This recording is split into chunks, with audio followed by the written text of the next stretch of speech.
అధ్యక్ష, దయ్యాలు వేదాలు వల్లించినట్టుగా 10 సంవత్సరాలుగా ఆర్టీసీని చంపి ఆర్టీసీ ఉంటుందా పోతుందా తీసేస్తామనేటువంటి పరిస్థితులలో ఒక ఎగ్జిక్యూటివ్ డైరెక్టర్ రిటైర్ అయిన ఎండీగా పెట్టి ఆర్టీసీకి జవాబు చెప్తారా మీరు జవాబు చెప్తా ఉన్నా. ఇలా 10 సంవత్సరాలుగా ఎప్పుడైతే మనం కమిటీ కాలేమో ఒక కమిటీ వేసి 10 సంవత్సరాలుగా చేయనటువంటి వీళ్ళు ఎలక్షన్ల ముందట ఎటువంటి సంప్రదింపులు లేకుండా ఏమి చర్చలు లేకుండా కనీసం ఆర్టీసీ యాజమాన్యంతో కూడా మాట్లాడకుండా ఆదరబాదర తీసుకొచ్చి మళ్ళీ దానికి రాజకీయ రంగం పులవడానికి కార్మికులను రెచ్చగొట్టి గవర్నర్ అనుమతిస్తలేరు, గవర్నర్ దగ్గర ఇంటికి పోయి ప్రొటెస్ట్ చేయించేటువంటి రాజనీతి చేసిన వీళ్ళు ఇలా మాట్లాడుతున్నారు. అధ్యక్ష, ఆర్టీసీ కార్మికులకు సంబంధించి గౌరవ సభ్యులు అడిగినట్టుగా ఆన్సర్ చెప్తున్నా, ఒప్పుకోండి. అదేవిధంగా ఈరోజు తప్పకుండా సార్, అసలు వీళ్ళు కార్మిక సంస్థలు రద్దు చేసి ఇవాళ యూనియన్లకు సంబంధించినటువంటి వీళ్ళు మాట్లాడుతూ ఉన్నారు. ఇలా పునరుద్ధరణ గురించి వాళ్ళకి ఏమక్కుంది, ఎవరు రద్దు చేసినారు, ఎందుకు రద్దు చేసిరో ముందు మీరు ఆ కార్మికులకు క్షమాపణ చెప్పి ముందు అడగండి ఒక్కసారి. మీరు యూనియన్లు రద్దు చేసి మీరు ఆర్టీసీ గౌరవ అధ్యక్షులు మీరు మీ కుటుంబ సభ్యులు ఉండి వాళ్ళు అన్నమో రామచంద్ర అంటుంటే కూడా చచ్చిపోతే కూడా 50 రోజులు సమ్మె చేస్తే పట్టించుకొని మీరు ఒక్క బస్సు కొనే అధ్యక్ష 10 సంవత్సరాలుగా గౌరవ ముఖ్యమంత్రి గారు మా ప్రభుత్వం వచ్చిన తర్వాత బరాబరుగా ప్రభుత్వం బస్సులు కొన్నది. అంతేకాదు 2013 నుంచి పెండింగ్ లో ఉన్నటువంటి 280 కోట్ల బకాయిలను మేము బాండ్ రూపంలో ఉంటే ఇచ్చినాం. 80 కోట్లు పేమెంట్ అయింది. ఆన్లైన్ లో యాజమాన్యం ఇతర అవసరాల గురించి కలుగుతా ఉంది. ఇంకొక మాట అడిగినారు అధ్యక్ష, మేమెన్నడూ మా ప్రభుత్వం వచ్చిన తర్వాత కార్మికులకు సంబంధించిన పిఎఫ్ కావచ్చు, కోఆపరేటివ్ సెస్ ₹1 ముట్టలే. 4000 కోట్ల బకాయిలు వాళ్ళ సంస్థ కార్మికుల సొమ్ము వాడుకున్నారు అధ్యక్ష. ఇవాళ ఆర్టీసీ 7000 కోట్ల అప్పులతోటి మాకు అప్పచెప్పితే ఈరోజు ప్రభుత్వం మహాలక్ష్మి పథకం కింద నెలకు 300 కోట్లు ఇచ్చారు అధ్యక్ష. ఇప్పటికే 70 కోట్ల మంది మహిళలు ప్రయాణం చేస్తే అధ్యక్ష 2400 కోట్ల రూపాయలు ఆ మహిళల పేరు మీద వచ్చినటువంటి సొమ్ములు 2,000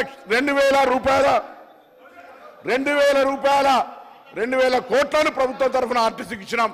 ఆర్టీసీ ఇంకొక మాట చెప్తా ఉన్నారు, కారుణ్య నియామకాలకు సంబంధించి అధ్యక్ష, కారుణ్య నియామకాల పాలసీ ఎవరు తెచ్చినా ఇంకా సరళీకృతం చేసి ఈరోజు ఆర్టీసీ కార్మికుల కుటుంబాలందరికీ కూడా ఆధారం ఇస్తా ఉన్నాం.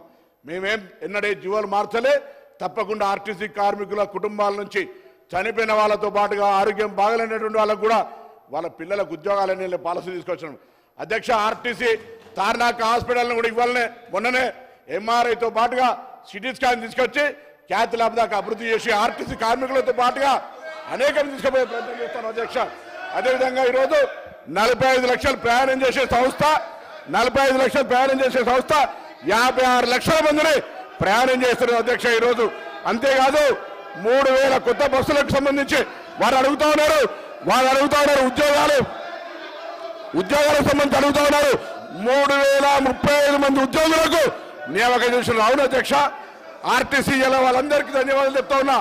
నా సంస్థలో ఉన్నటువంటి ఆర్టీసీ డ్రైవర్లు కండక్టర్లందరికీ సభా వేదిక ద్వారా మా ప్రభుత్వం తరఫున అభినందన తెలియజేస్తున్నాం అధ్యక్ష. అవును, ఓవర్లోడ్ అవుతా ఉంది, కానీ ఓవర్లోడ్ చేస్తే కూడా ఇలా పని భారం పెరిగిన మాట వాస్తవం, కానీ వాళ్ళందరికీ డబుల్ పేమెంట్ ఇస్తాను అధ్యక్ష.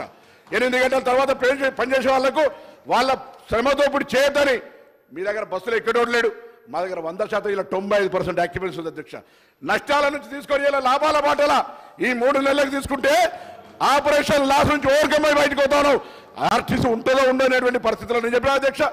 ఒక ఎగ్జిక్యూటివ్ డైరెక్టర్ ఈ సందర్భంలో చెప్పాలి వాళ్ళ బంధు ఎగ్జిక్యూటివ్ రిటైర్డ్ డైరెక్టర్ ఎండీగా పెట్టి సంస్థ నడిపిన అధ్యక్ష. 50 రోజులు సమ్మె చేస్తే పట్టించుకోలేదు అధ్యక్ష.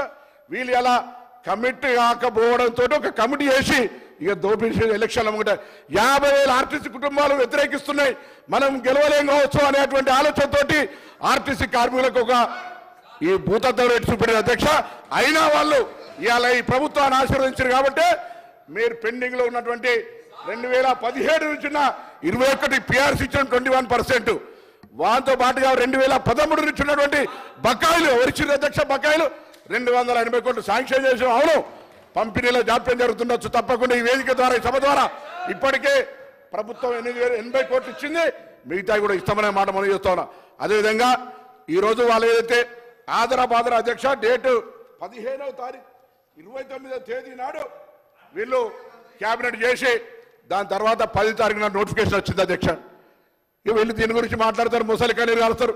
నిజంగా ఆర్టీసీ కార్మికులకు ముందు చిత్తశుద్ధి ఉంటే 10 సంవత్సరాలుగా ఆర్టీసీని ఎందుకు చంపే ప్రయత్నం చేశారు? ఆర్టీసీని మొత్తంగా ఆస్తులను వాళ్ళ సంస్థలో ఉన్నటువంటి వాళ్ళ పార్టీ నాయకులకు అప్పనంగా అప్పచెప్పినటువంటి పరిస్థితి కాదు అధ్యక్ష. ఇలా తక్కువ ధరలకు అప్పచెప్పి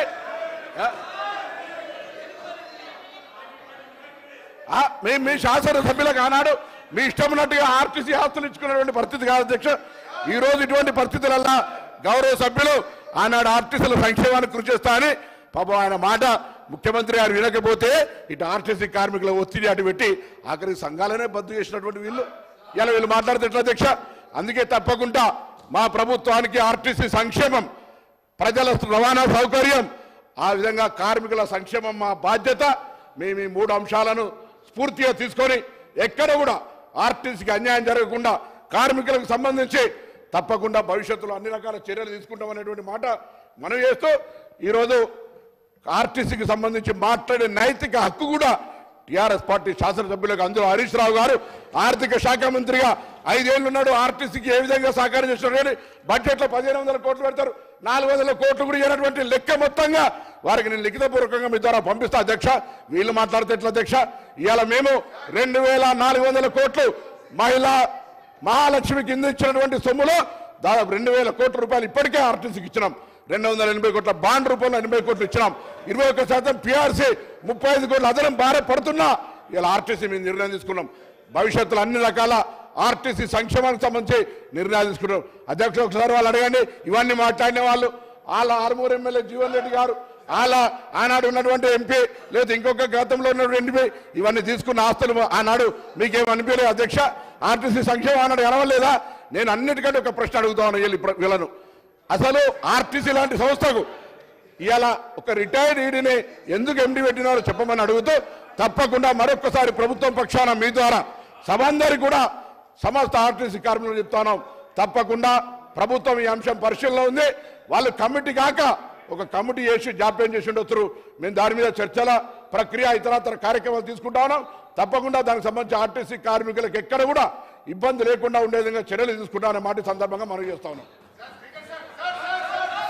శ్రీ వేముల ప్రశాంత్ రెడ్డి గారు